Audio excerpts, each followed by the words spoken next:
Good morning, children. Welcome to online class. Yesterday we read about human resources, and today we will read about the further topic of human resources. Before the reading further topic, हम discuss करेंगे, हम recall करेंगे जो हमने कल पढ़ा था, है ना। तो कल हमने पढ़ा था डिस्ट्रीब्यूशन ऑफ पॉपुलेशन। पॉपुलेशन का बंटवारा किस प्रकार से हुआ, डिस्ट्रीब्यूशन कैसे हुआ है ना। तो मैंने कहा था बहुत ही अनइवनली तरीके से पॉपुलेशन का डिस्ट्रीब्यूशन हुआ था, और मैंने आपको बताया था कि ह्यूमन रिसोर्सेज के लिए एक मिनिस्ट्री आपकी वर्क करती है, जिसे आप लोग बोलते हैं HRD, human resources development ministry होती है। वो ह्यूमन रिसोर्सेज के लिए वर्क करती है ना, इंश्योर करती है कि आपको सारी की सारी राइट्स लाइक एजुकेशन है, प्रॉपर फूड स्किल्स आपको प्रोवाइड कराई जाएंगी, है ना। ये हमने पढ़ा था। इसके बाद फिर मैंने पढ़ा था कि जो पॉपुलेशन का डिस्ट्रीब्यूशन है वो कितने अनइवनली टाइप से बंटवारा हुआ है। तो पहले मैंने पढ़ाया था आपको डेंसली पॉपुलेटेड एरिया, है ना। फिर मैंने पढ़ा था आपको मॉडरेटली पॉपुलेटेड एरिया, फिर मैंने पढ़ा था स्पार्सली मॉडरेटेड एरिया, फिर मैंने एक फैक्ट आपको बताया था, है ना। फैक्ट था कि 60% of the world population lived just 10 countries, है ना। ये सब के सब हमने पढ़ चुके हैं, है ना। फिर मैंने आपको इसके थोड़ा सा डिटेल्स में बताया था डेंसली पॉपुलेटेड एरियाज़ के बारे में, मॉडरेटली के बारे में। आज हम लोग डिस्कस करने वाले हैं factors affecting the distribution of population. ऐसे कौन कौन से कारक, ऐसे कौन कौन से फैक्टर होते हैं जो अफेक्टिंग होते हैं डिस्ट्रीब्यूशन ऑफ पॉपुलेशन, मतलब जो एक अनइवनली टाइप से जो डिस्ट्रीब्यूशन हुआ है आपका नेचर में, उसके फैक्टर क्या हैं, क्या क्या फैक्टर हैं जो इफेक्टिंग फैक्टर होते हैं। तो देखते हैं, देयर आर सम फिजिकल, कुछ फिजिकल होते हैं। कौन कौन से? तो फिजिकल होते हैं आपके, इकोनॉमिक होते हैं आपके, socio cultural and political factors होते हैं responsible for the distribution of the population these as under, है ना। कहने का मतलब हम अब स्टेप बाय स्टेप डिटेल में इन लोगों को डिस्कस करने वाले हैं। तो सबसे पहले फैक्टर हम लोग पढ़ते हैं फिजिकल फैक्टर। फिजिकल का मतलब होता है आपका भौगोलिक या भौतिक। एक प्रकार से आप लोग ज्योग्राफी का अध्ययन कर रहे हैं तो आप कहेंगे इसमें भौगोलिक कारक, है ना। पहला होता है भौगोलिक में रिलीफ। क्या होता है रिलीफ? देखो, plains have the maximum concentration of population. जो भी आपके प्लेन्स होते हैं वहाँ पे अधिकतम जो पॉपुलेशन होती है वो एक प्रकार से आपकी निवास करती है ना। अब आप पूछोगे सर प्लेन्स में वोमेंस जो प्लेन्स होता है उसमें पॉपुलेशन का निवास क्यों ज़्यादा होता है? तो उसकी होता है, देखो, because the level hands are suitable for agriculture. क्योंकि जो आपके लेवल हैंड्स होते हैं ना यहाँ सुटेबल होते हैं एग्रीकल्चर के लिए, इंडस्ट्रीज़ के लिए, डेवलपमेंट के लिए, रोड के लिए, है ना। रोड का जो डेवलपमेंट होता है, रेलवेज़ का होता है, and construction of the building, बड़ी बड़ी बिल्डिंग्स का यहाँ कंस्ट्रक्शन होता है। वाटर सप्लाई बहुत ही अच्छे से होती है from the river abundant for the all types of work. जो आसपास की जो नदियाँ होती हैं, रिवर्स होती हैं, उनसे आपकी वाटर की सप्लाई अबंडेंट का मतलब होता है एक नियमित मात्रा में होती है। ऑल टाइप्स ऑफ वर्क, हर प्रकार के वर्क काम के लिए। द प्लेन्स ऑफ वेस्टर्न, जो वेस्टर्न के प्लेन्स हैं आपके यूरोप में, वेस्टर्न का मतलब होता है पश्चिमी। The plains of western Europe and the northern plains of India, जो आपके पश्चिमी यूरोप है उसके प्लेन्स और नदर्न इंडिया के प्लेन्स, मतलब हमारे नदर्न प्लेन्स भारत के उत्तर के जो मैदान है वो are examples of densely populated region. ये किसके एग्जाम्पल है? आपके बहुत ही ज़्यादा घनी बस्ती के। डेंसली का मतलब होता है घनी बस्ती के रीजन है। आप लोग खुद भी देख सकते हो, जैसे हमारा दिल्ली हो गया, हरियाणा हो गया, पंजाब हो गया, हमारा यूपी वाला रीजन, ये सबका सब किस में होता है? नदर्न प्लेन्स में आते हैं ना। सबके सब कैसे हैं आपके? बहुत ही ज़्यादा डेंसली पॉपुलेटेड आपकी रीजन है ना। एक पिक शो कराई जा रही है, देख सकता है आपको किस तरह से बड़ी बड़ी बिल्डिंग्स बनी हुई हैं, अच्छे अच्छे रोड्स बने हुए हैं ना। आपकी बुक्स में ये पिक्स अवेलेबल है, आप बुक्स में देख सकते हो, इसे फिर से केयरफुली आप पढ़ सकते हो, है ना। आगे देखते हैं हाई माउंटेन्स, जो प्लेन्स एरिया होता है आपका रिलीफ होता है high mountains with the rugged surface, difficulties, है ना, of terrain, cold climate and lack of the facilities and non availability of the resources cannot support a large population। अब देखो बात क्या होती है कि जहाँ पे बहुत ऊंचे ऊंचे माउंटेन हो गए आपके, है ना, रग्ड सरफेस होगा, सरफेस भी ऊंचा खाली वाला होगा, डिफ़िकल्टीज ऑफ टेरेन, है ना, कोल्ड क्लाइमेट, ठंडा क्लाइमेट होगा, and lack of the facilities, जहाँ पे हर एक सुविधाओं की कमी होगी, and non availability of the resources, जहाँ पे आपके संसाधन नहीं होंगे, तो वहाँ पे आपका जो support to the larger population, वहाँ पे आपकी जो लार्जर पॉपुलेशन है वो सपोर्ट आपकी नहीं कर सकती, वहाँ पे निवास नहीं करने वाली, है ना। क्लाइमेट, क्लाइमेट का मतलब होता है आपका मौसम, या हाँ, क्लाइमेट का आपका मौसम, वेदर ना कह के आप मौसम में कह के एक प्रकार से आप तापमान कह सकते हो, है ना, क्या कह सकते हो, तापमान की वहाँ का जो कंडीशन है क्लाइमेट का वो कैसा है ना। तो all areas that experience extreme of climate, जो भी एरियाज होते हैं आपके वो extreme of climate such as very cold, जो बहुत ज़्यादा ठंडे हैं, वेरी हॉट बहुत ज़्यादा गर्म है, वेरी वेट बहुत ज़्यादा सूखे हैं, एंड वेरी ड्राई, है ना, वेरी वेट मतलब गीले, एंड वेरी ड्राई का मतलब होता है बहुत ज़्यादा सूखा, जहाँ पे पानी की कमी है, वहाँ पे एक प्रकार से आप कह सकते हैं that areas get lack of the waters, बहुत ज़्यादा पानी कम होता है ना। हैव लो पॉपुलेशन, वहाँ पे आपकी पॉपुलेशन बहुत कम होती है। अब आपका क्वेश्चन होगा सर ऐसा क्यों, तो आप लोग खुद ही फील कर सकते हो कि जहाँ पे आपका बहुत ज़्यादा ठंडा वेदर होगा, या बहुत ज़्यादा गर्म वेदर होगा, या बहुत ज़्यादा वेट होगा, या बहुत ज़्यादा ड्राई होगा, तो वहाँ पे पॉपुलेशन क्या करेगी, क्योंकि वहाँ पे आपके जो रिसोर्सेज की जो अवेलेबिलिटी है वो बहुत ज़्यादा कम हो जाती है ना। Since surviving in the such condition become difficult, आप लोग जानते हो कि ऐसी कंडीशन में सर्वाइव करना बहुत ज़्यादा डिफ़िकल्ट हो जाता है ना। जैसे कि अभी अभी अब हम लोग फील कर रहे हैं सर्दियाँ, है ना, ये आपका विंटर सीजन है, और आप लोग भी इस टाइम घर में विंटर वेकेशन को ही एंजॉय कर रहे हैं। देख सकते हो कि हमारे यहाँ लगभग कुछ ही दिन के लिए, है ना, ये जो वेदर जो चेंजमेंट हुआ है, कितनी ज़्यादा यहाँ पे विंटर है, तो हमें भी अभी यहाँ पर सर्वाइव करना थोड़ा सा मुश्किल हो जाता है। तो सोचो जहाँ पे all the year, through out the year अगर ऐसे ही कंडीशन रहती होगी तो वहाँ लोग बाग सर्वाइव नहीं कर सकते, है ना।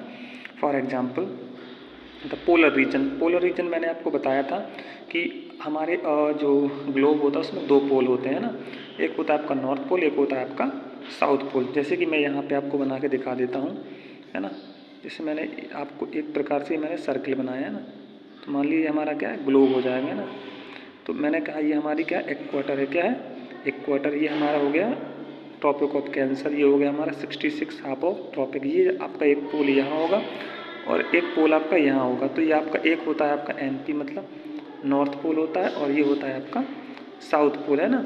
तो मैटर क्या होता है कि जो नॉर्थ पोल हो साउथ पोल है, यहाँ पे आपका जो क्लाइमेट होता है वो एक्सट्रीम क्लाइमेट होता है, या तो बहुत, देखो पोलर रीजन पे आपका बहुत ज़्यादा गर्म होता है, वो सॉरी बहुत ज़्यादा ठंडा, बहुत ज़्यादा कोल्ड रीजन होता है यहाँ पे, क्योंकि आप जानते हो कि यहाँ पे जो सन रेस होती हैं वो स्लैंटिंग, स्लैंटिंग मतलब तिरछी होती हैं आपकी, है ना।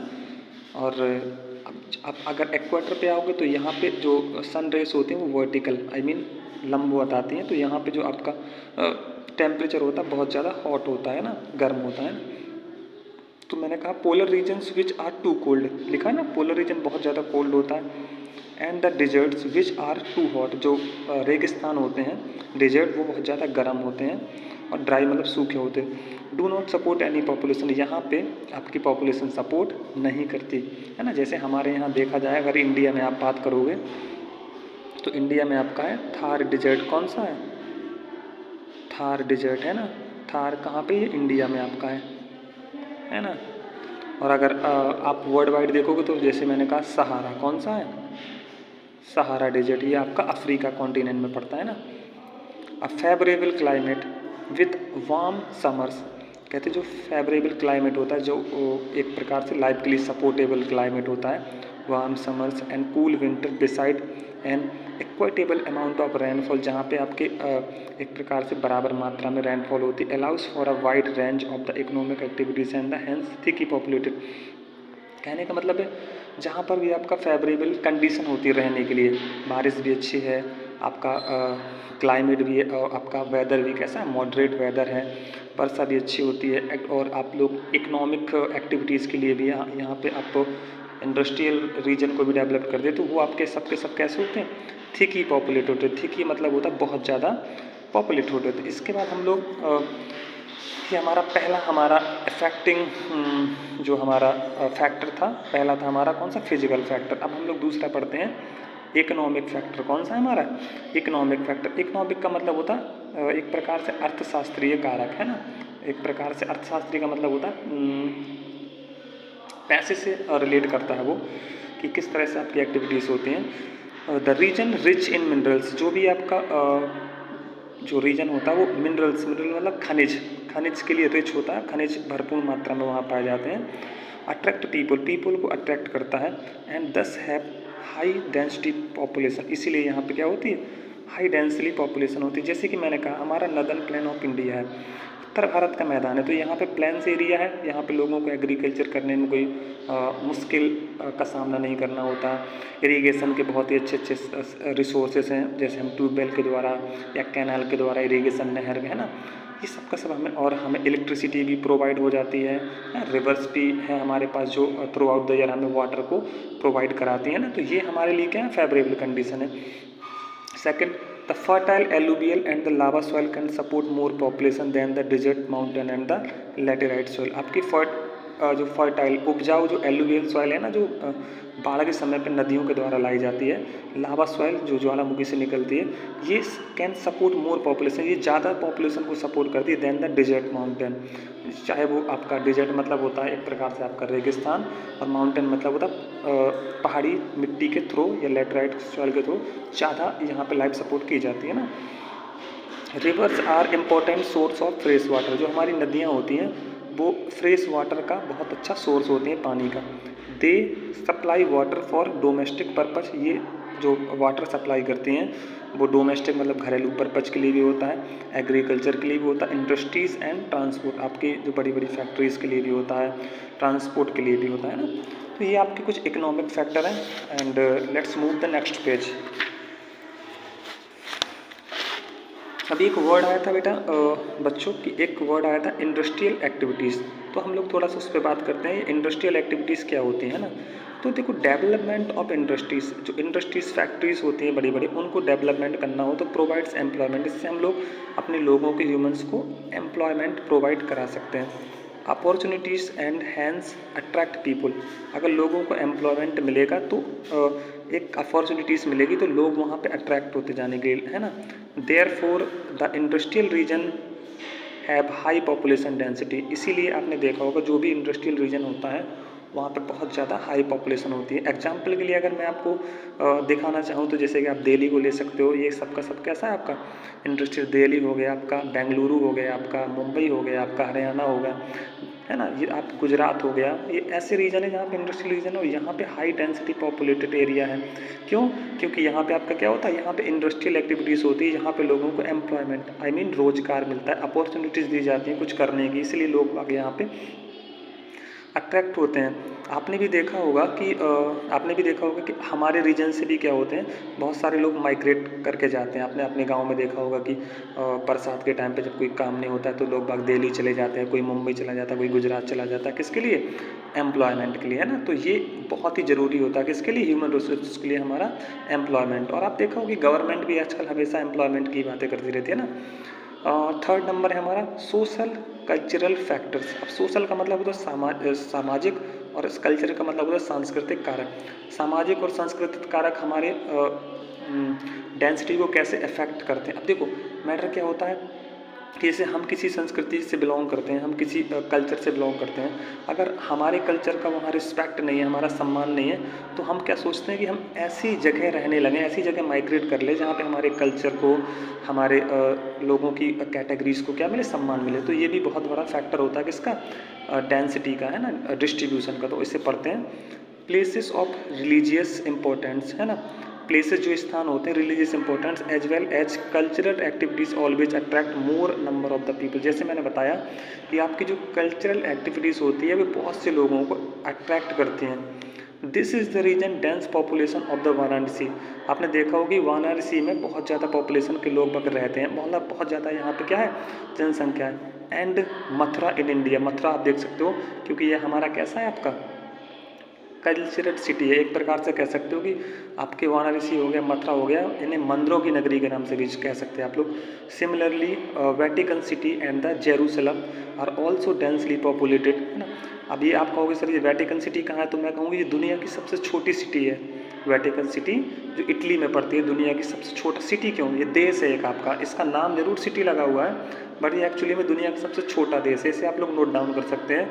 वर्ल्ड स्मॉलेस्ट कंट्री है ना, world smallest countries Vatican city है ना, ये कहाँ पे है, तो इटली के अंदर ही पड़ता है। एंड द जेरूसलम, आप कहोगे सर ये जेरूसलम क्या है, तो मैंने जब आपको पढ़ाया होगा मैंने कहा था कि जब इजराइल और गाज़ा के बीच में कन्फ्लिक्ट चल रहा था, जब मैंने बताया था कि जेरूसलम जेरूसलम इजराइल की क्या है, कैपिटल है। और यहाँ पे अल-अक्सा नाम की मस्जिद जो मुस्लिम की बहुत ही पवित्र स्थान है, और यहीं पे जो वहाँ पे जो जूस रहते हैं ना, उनका भी पवित्र स्थान है जेरूसलम है। तो ये भी बहुत ज़्यादा डेंसली पॉपुलेटेड एरियाज़ हैं आपके वर्ल्ड में। Educational centres such as Oxford, देखो एक तो आपके रिलीजनल फैक्टर्स आपको इफेक्ट करते हैं, दूसरा करते हैं आपका educational centre such as Oxford, Cambridge, Santiniketan are some examples. ये आपके कुछ एग्जाम्पल्स हैं जो आपके सोशियो कल्चर इफेक्ट करते हैं ना। तो आज हमने क्या क्या पढ़ा, हमने आज पढ़ा आपके जो अफेक्टिंग फैक्टर है ना डिस्ट्रीब्यूशन को, आज हम लोगों ने पढ़े हैं ना। और वीडियो काफ़ी लेंदी हो रहा है ना, तो इसलिए आज हम लोग यहीं पे फिनिश करते हैं। और आपका होमवर्क होगा कि आप इसे फिर से रीड करेंगे, और जब भी आपके स्कूल ओपन होंगे ना, तो आप जो भी डाउट्स होंगे आप ऑफलाइन क्लास में आप क्लियर कर सकते हैं ना। तो आज की क्लास यहीं फिनिश करते हैं, और सर्दी बहुत है, आराम से घर पे रहिए और पढ़िए। Okay, thank you, bye.